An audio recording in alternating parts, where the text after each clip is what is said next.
Assalamualaikum warahmatullahi wabarakatuh. Halo teman-teman semua, kali ini kita akan membahas kisah tentang Abu Dzar Al-Ghifari. Seperti apa kisahnya? Langsung aja tonton videonya. Selamat menyaksikan. Ya, masuk ke biografi singkatnya. Abu Dzar Al-Ghifari dilahirkan dengan nama Jundub bin Junadah. Beliau dilahirkan di Hijaz, Arab Saudi. Kelahirannya tidak diketahui, sementara beliau diperkirakan meninggal pada tahun 652 Masehi di pemukiman Al-Rabada, Arab Saudi.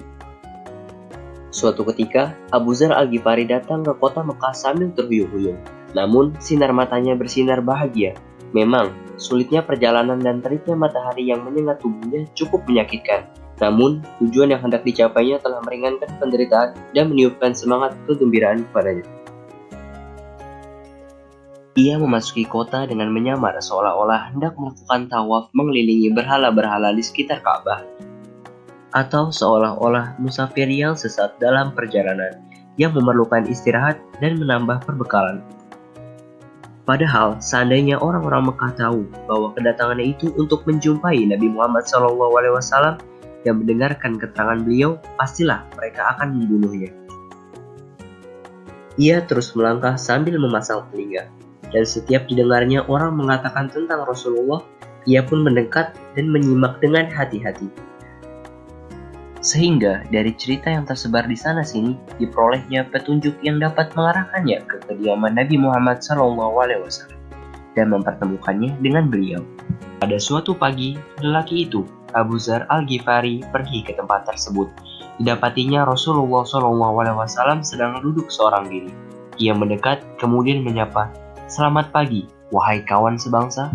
"Waalaikumsalam, wahai sahabat," jawab Rasulullah. "Bacakanlah kepadaku hasil gubahan Anda. Ia bukan syair hingga dapat digubah, tetapi Al-Quran yang mulia," kata Rasulullah SAW, kemudian membacakan wahyu Allah Subhanahu wa Ta'ala.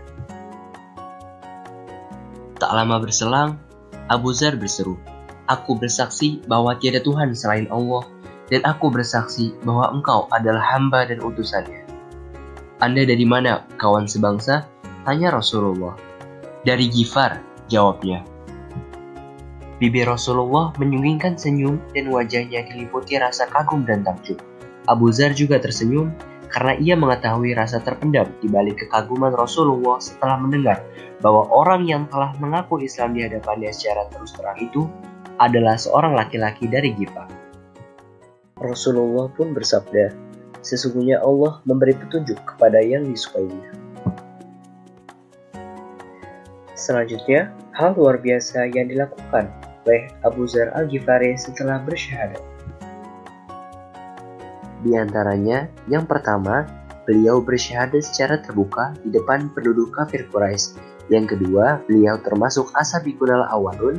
Yang ketiga, berhasil mengislamkan kabilah Bani Ghifar. Dan yang keempat, termasuk orang-orang yang zuhud terhadap dunia. Sifat-sifat yang dimiliki oleh Abu Dzar membuat Rasulullah semakin takjub dan kagum. Beliau bersabda, "Tak pernah lagi dijumpai di bawah langit ini orang yang lebih benar ucapannya dari Abu Dzar. Benar batinnya, benar juga lahirnya. Benar akidahnya, benar juga ucapannya." Dan yang terakhir, setiap kisah pasti ada akhirnya. Setiap yang bernyawa, pasti akan ada datangnya kematian. Ini dia kisah wafatnya Abu Dzar Al-Ghifari. Abu Dzar mengakhiri hidupnya di tempat sunyi bernama Rabazah, pinggiran Madinah.